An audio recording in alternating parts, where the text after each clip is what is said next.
200 years have passed since the events of the Elder Scrolls Oblivion. Now the king of Skyrim has been assassinated. A civil war is about to happen. Now, what's worse is that this is the last event of the prophecy that will lead to the return of the dragons under Aldain, the Nordic god of destruction. The story begins with you being imprisoned. You are being led to your execution for crossing the border into Skyrim. As you're about to get your head chopped off, you realize that a dragon looms around you. So as the dragon starts attacking, you yourself as a prisoner decide to escape, helping each other throughout the way. As I said before, the Civil War is the last story foretold before the prophecy of the dragons. Luckily, you'll be playing as Dragonborn, which means you are the last with the ability to communicate with the dragons.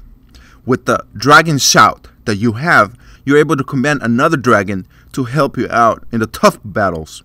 Along the way, you're able to use that shout to your advantage as you play the campaign.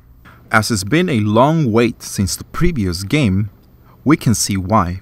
You will have the ability to have skills, weapons, armor, shield, and on top of that, you will be able to level them up as you play the campaign. Some of the skills have been removed from the previous games, however, some of them have been merged together. Like the weapons skills, they have been merged now into 3 groups. You'll have the magic, the combat, and the stealth skills. In the magic skill, you have restoration, destruction, illusion, and a few more, but head over to GamerFuzion.com to get more details on this. On the warriors section, you have heavy armor, block, one-handed or two-handed, where you'll be able to carry the skills. For the combat skills, you have heavy armor, one-handed or two-handed skills. And for the stealth, you have light armor, lock picking, pickpocket, speech, and be sneaky added too. So as you play this game, you'll be able to level up all these types of skills, and I'll let you know more about it later on in the review about how to level up the skills. Since Skyrim is a large open world, you'll be able to go on foot or travel on horse to be able to explore the entire game. During the campaign, you can actually play up to 50 to even 100 hours. Still, you wouldn't be completing the entire game. You can just complete the gameplay, or you can take side quests where you'll be able to work on the mines, either do side jobs, help someone else collect wood, and so on and so on. This game has been developed wisely for you to enjoy the most out of it. Weapons and armor can be created by a player at a forge. They can use the shield to cause bashing attacks. It's very important that you strategize this because it all requires perfect timing, so you'll be able to block and attack at the same time. There are about 85 spells that you'll be able to use from. You can use them for short range or long range. Each spell has a specific quality. There are some spells like the Frost spell, which slows down and drains the stamina out of your enemy, while the Fire spell causes burning damage on your opponent. The new thing about this game is that you'll be able to use on one hand a spell while use on the other hand a weapon, and you'll be able to use the combination between both, and it gives you enough time to switch up and grab a greater spell to do a greater damage on your opponent. The AI has some improvements from the previous game, which was the Oblivion, where in the game it allows you to communicate with others around you.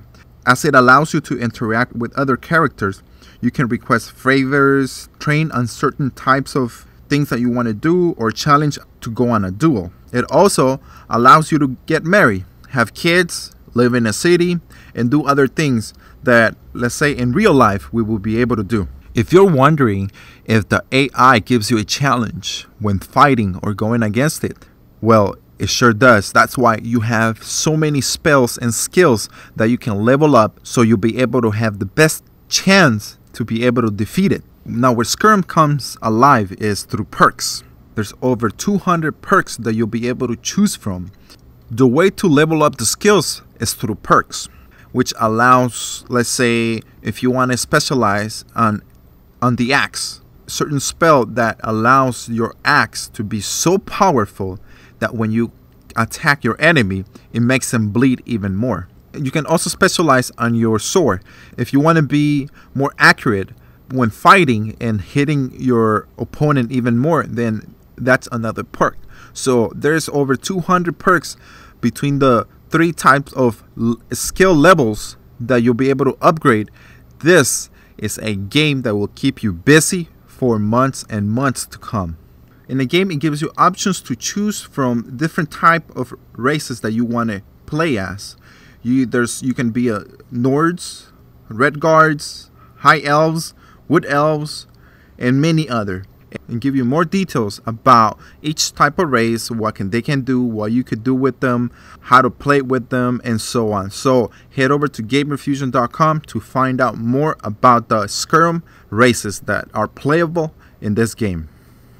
I always wonder if a game would ever create a real-life atmosphere.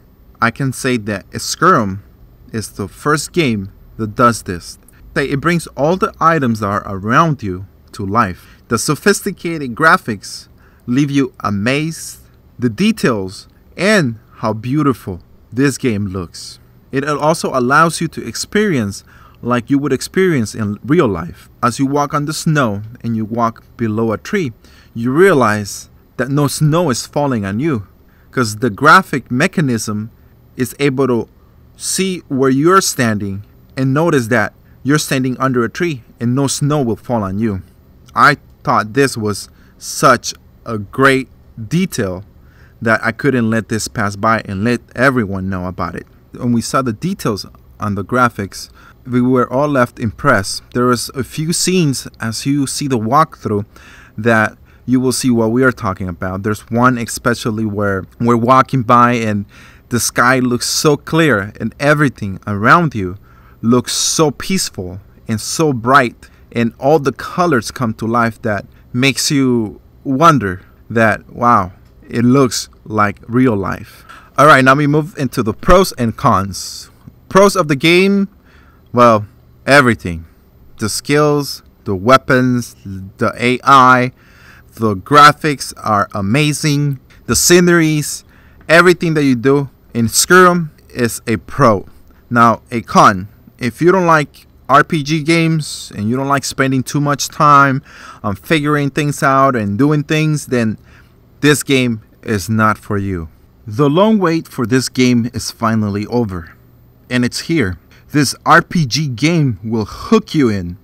The polished graphics, all the playable races, weapons, interacting with other characters make the wait worth it. If you were to buy a couple of games this year, then Skyrim is one of them. For more information on Skyrim, head over to GamerFuzion.com, where we have tips, tricks, the walkthrough, and much more. So head over and drop us a line. Peace.